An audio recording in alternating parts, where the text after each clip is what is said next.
Assalamualaikum warahmatullahi wabarakatuh. Selamat siang teman-teman. Waalaikumsalam warahmatullahi wabarakatuh. Di sini kami dari kelompok 2 akan mempresentasikan hasil diskusi kami tentang ilustrasi dan kegiatan yang ada di kelompok 2. Nah, di sini yang pertama akan menjelaskan yaitu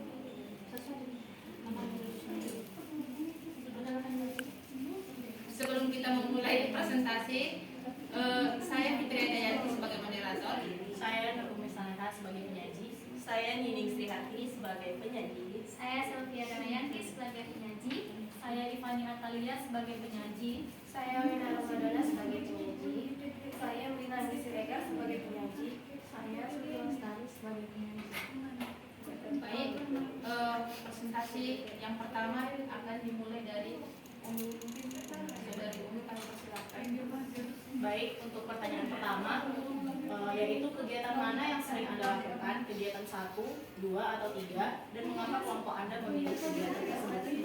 Nah, berdasarkan kegiatan yang telah dipaparkan di eksplorasi konsep, kami memilih ketiga kegiatan tersebut, namun ada beberapa yang tidak kami lakukan. Dan untuk kegiatan pertama, yaitu demonstrasi atau pemodelan. Metode demonstrasi menurut Syah dalam bukunya adalah metode mengajar dengan cara memperagakan barang, kejadian, aturan, dan urutan, melakukan kegiatan baik secara langsung maupun melalui penggunaan media pengajaran yang relevan dengan pokok bahasan atau materi yang sedang disajikan. Contoh kegiatan demonstrasi adalah seperti guru memperagakan cara menyikat gigi yang benar dari awal sampai dengan akhir. Kemudian anak mempraktekkan setelah guru selesai memperagakannya. Jadi kegiatan demonstrasi itu adalah guru sebagai contoh dalam memperagakan sesuatu. Lalu yang kedua ada ceramah dan tanya jawab. Nah, di kegiatan ceramah dan tanya jawab, metode ini adalah suatu bentuk penyajian bahan pengajaran melalui penerangan atau penyampaian secara lisan oleh guru kepada peserta didik. Lalu dalam ceramah guru dapat menggunakan alat peraga ataupun alat bantu seperti peta, benda, ataupun misalnya PowerPoint atau juga media-media pembelajaran lain, dan guru berperan untuk menjelaskan, baik itu menjelaskan materi maupun menjelaskan penggunaan dari media pembelajaran tersebut. Nah, selanjutnya ada tanya jawab. Sedangkan metode tanya jawab ini adalah cara penyajian pelajaran dalam bentuk pertanyaan yang harus dijawab, terutama dari guru kepada siswa, tetapi dapat pula dari siswa kepada guru. Metode ini membiasakan murid untuk mengungkapkan apa yang terlintas di dalam pikirannya, sehingga dia dapat menjadi lebih berani dan juga lebih terbiasa untuk berpikir dan bernalar kritis, tanpa takut, gemetar, dan juga dapat mendalami pembelajaran dan memiliki pengalaman pembelajaran yang lebih baik lagi. Selanjutnya kegiatan 2 akan disampaikan oleh Nining Srihati. Baik, nah pada kegiatan selanjutnya yang sering kami lakukan atau yang pernah kami lakukan pada kegiatan 2 yaitu metode fasilitatif atau konstruktivis. Nah, kegiatan yang pertama yaitu diskusi. Nah, menurut Armai Arif dalam bukunya, diskusi adalah suatu proses yang melibatkan dua individu atau lebih, berintegrasi secara verbal dan saling berhadapan, saling tukar informasi, saling mempertahankan pendapat dalam memecahkan sebuah masalah tertentu. Kegiatan diskusi ini sering dilakukan dalam melakukan pembelajaran di dalam kelas. Tindakan guru dengan membentuk kelompok, jadi masing-masing peserta didik untuk saling berdiskusi menyelesaikan masalah yang ada. Nah, pada kegiatan yang kedua yaitu pengajaran timbal balik. Pengajaran timbal balik adalah kegiatan pembelajaran yang mengambil bentuk dialog antara guru dan siswa mengenai segmen teks untuk tujuan membangun makna dari teks. Pengajaran timbal balik adalah teknik membaca untuk mendukung pemahaman dengan mempertanyakan, memperjelas, meringkas, dan memprediksi. Konsep pengajaran timbal balik ini pertama kali dikembangkan oleh Palinsar dan Brown pada tahun 1986. Pengajaran timbal balik memanfaatkan strategi prediksi di mana siswa memprediksi sebelum membaca dan kemudian menggunakan prediksi mereka selama membaca untuk memeriksa apakah mereka benar. Sehingga dalam pembelajaran guru sering melakukan kegiatan pengajaran timbal balik. Lanjut oleh Ivani. Baik, selanjutnya pada kegiatan kedua yaitu kami memilih simulasi. Menurut Saiful Bahri Jamara pada tahun 2006 pada halaman 90, metode pembelajaran simulasi adalah cara penyajian pelajaran dengan mengeragakan atau mempertunjukkan kepada siswa suatu proses, situasi atau benda tertentu yang sedang dipelajari, baik sebenarnya ataupun tiruan, yang sering disertai dengan penjelasan lisan. Contohnya melakukan gladi bersih sebelum upacara. Kemudian pembelajaran kooperatif. Nah, pada pembelajaran kooperatif ini kegiatan mengajar secara kelompok kecil. Siswa belajar dan bekerja sama untuk sampai pada pengalaman belajar yang optimal, baik pengalaman individu maupun kelompok.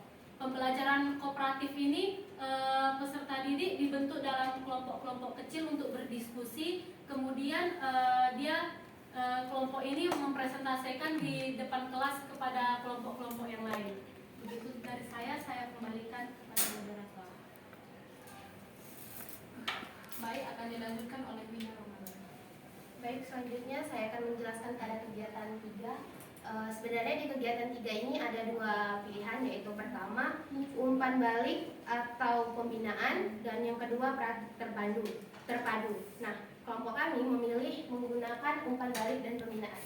Sebelumnya, umpan balik atau biasanya kita sebut feedback adalah informasi yang diterima sebagai bentuk respon terhadap pesan yang telah dikirimkan sebelumnya untuk menunjukkan pemahamannya. Dalam pembelajaran, umpan balik adalah pemberian informasi yang diperoleh siswa untuk bisa memperbaiki atau meningkatkan pencapaian hasil belajarnya.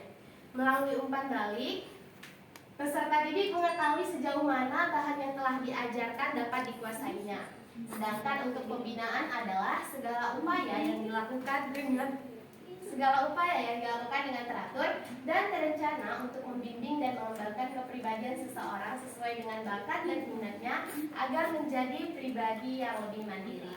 Nah, alasan kelompok kami memilih ini yaitu karena dengan menggunakan kegiatan ini, pembelajaran yang dilakukan bisa menginformasikan apakah pembelajaran yang dilakukan sudah berjalan dengan efektif. Kemudian setelah melakukan kegiatan umpan balik ini, biasanya guru akan mengetahui informasi-informasi penting yang ada pada peserta didik dan melakukan tindakan-tindakan perbaikan dan pembinaan jika ada hal yang dianggap kurang dalam menyelenggarakan pembelajaran. Selanjutnya saya kembalikan ke moderator. Baik, untuk pertanyaan selanjutnya akan dijelaskan oleh Erina. Baik, pertanyaan kedua adalah kegiatan mana yang menurut Anda cocok dan sesuai untuk peserta didik kekinian? Jelaskan. Menurut kami, ketiga kegiatan ini cocok untuk peserta didik, tetapi dalam kegiatan-kegiatannya kami memilih poin-poinnya. Yang dimana kegiatan 1 kami memilih mengamati, mencoba, berlatih, memperbaiki, dan berikan tanggapan. Mengamati artinya melihat dan memperhatikan dengan teliti. Menurut Rusman, menyatakan bahwa dalam kegiatan mengamati, peserta didik akan merasa tertantang untuk mengeksplorasi keingintahuannya terhadap materi pembelajaran yang diajarkan. Karenanya dalam hal tersebut, kegiatan mengamati dapat dilakukan dengan membaca, menyimak, serta melihat, dan kompetensi yang dikembangkan adalah melatih kesungguhan, ketelitian, serta mencari informasi dari objek yang diamati. Yang kedua, mencoba, yaitu mengerjakan sesuatu untuk mengetahui keadaannya. Di mana menurut Daryanto, terdapat beberapa hal yang dapat mengaktifkan pembelajaran secara nyata dengan menggunakan kegiatan mencoba, yaitu dengan menentukan tema atau topik yang sesuai, mempelajari cara-cara dasar yang sesuai dengan kurikulum yang digunakan, mempelajari dasar teoritis yang relevan, melakukan dan mengamati percobaan, mencatat fenomena yang terjadi, menganalisis dan menyajikan data, menarik kesimpulan atas hasil percobaan, dan membuat laporan. Yang ketiga adalah berlatih, di mana berlatih adalah belajar dan membiasakan diri agar mampu melakukan sesuatu. Yang keempat, memperbaiki, yaitu membetulkan sesuatu kesalahan yang telah kita lakukan. Yang kelima, memberikan tanggapan. Menurut KBBI, tanggapan adalah sambutan terhadap ucapan atau kritik, komentar, dan lain sebagainya. Sedangkan menurut Sujanto, tanggapan ialah gambaran pengamatan yang tinggal di kesadaran kita sesudah mengamati. Jadi, berikan tanggapan adalah peserta didik mampu mengucapkan tentang sesuatu gambaran dari hasil pengamatannya sendiri. Saya akan kembalikan kepada moderator. Baik, di dalam kegiatan 2 saya akan menjelaskannya.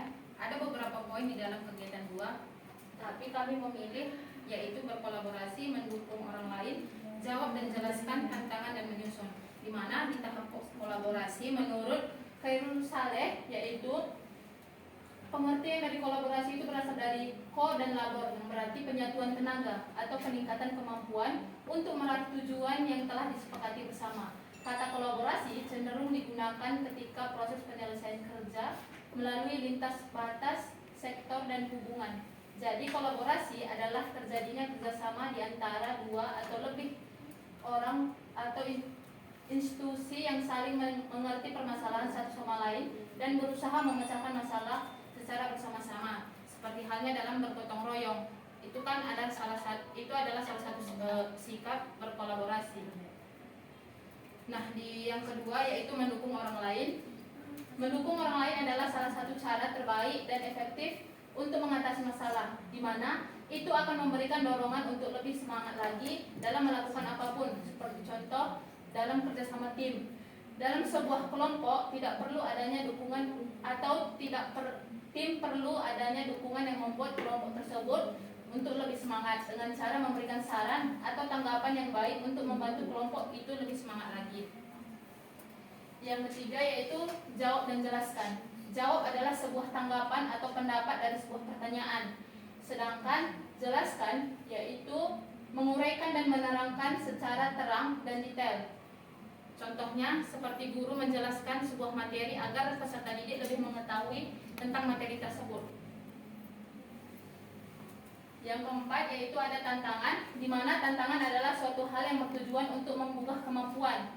Seperti contoh di kelas pasti guru menghadapi siswa yang ada yang kurang konsentrasi, ada yang malas atau mengantuk. Disitulah tantangan peserta didik, bagaimana cara supaya peserta didik tersebut agar lebih semangat lagi dalam mengajar, apakah perubahan dari gaya belajar, ataukah materi, ataukah menggunakan sistem lingkungan sekitar. Menyusun. Menurut KBBI, menyusun adalah mengatur dengan menumpuk secara menindih, menaruh berlapis-lapis. Contohnya, sebelum kita melakukan pembelajaran, kita harus menyusun perangkat pembelajaran seperti RPP, bahan ajar, LKPD, media, evaluasi, asesmen, agar dalam pembelajaran itu terarah kemana arah tujuannya. Kegiatan 3 akan dijelaskan oleh self-hidupnya. Baik, selanjutnya itu kegiatan 3, di mana kegiatan ketiga ini kelompok kami memilih tentang yaitu dengarkan, berlatih, mencoba lagi, merevisi dan mencerminkan. Dan di sini saya ingin menambahkan sedikit, dan sebelumnya sudah dijelaskan oleh teman-teman saya tentang ini. Nah, mendengarkan ini di mana peserta didik harus bisa mendengarkan materi yang disampaikan oleh guru untuk menambah pengetahuannya dan mendapatkan pemahaman yang baru. Nah, yang kedua berlatih. Berlatih di sini mengasah dan menggali potensi yang dimiliki untuk dapat dikembangkan sesuai dengan kemampuan yang dimiliki oleh peserta didik tersebut. Yang ketiga mencoba lagi, di mana kegiatan ini mencoba lagi dengan sikap, artinya jangan menyerah dan putus asa untuk menggapai tujuan. Nah, yang keempat ada merevisi, di mana memperbaiki kesalahan yang dilakukan peserta didik untuk dapat lebih baik lagi.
akan mendengarkan dulu apa yang mereka pelajari.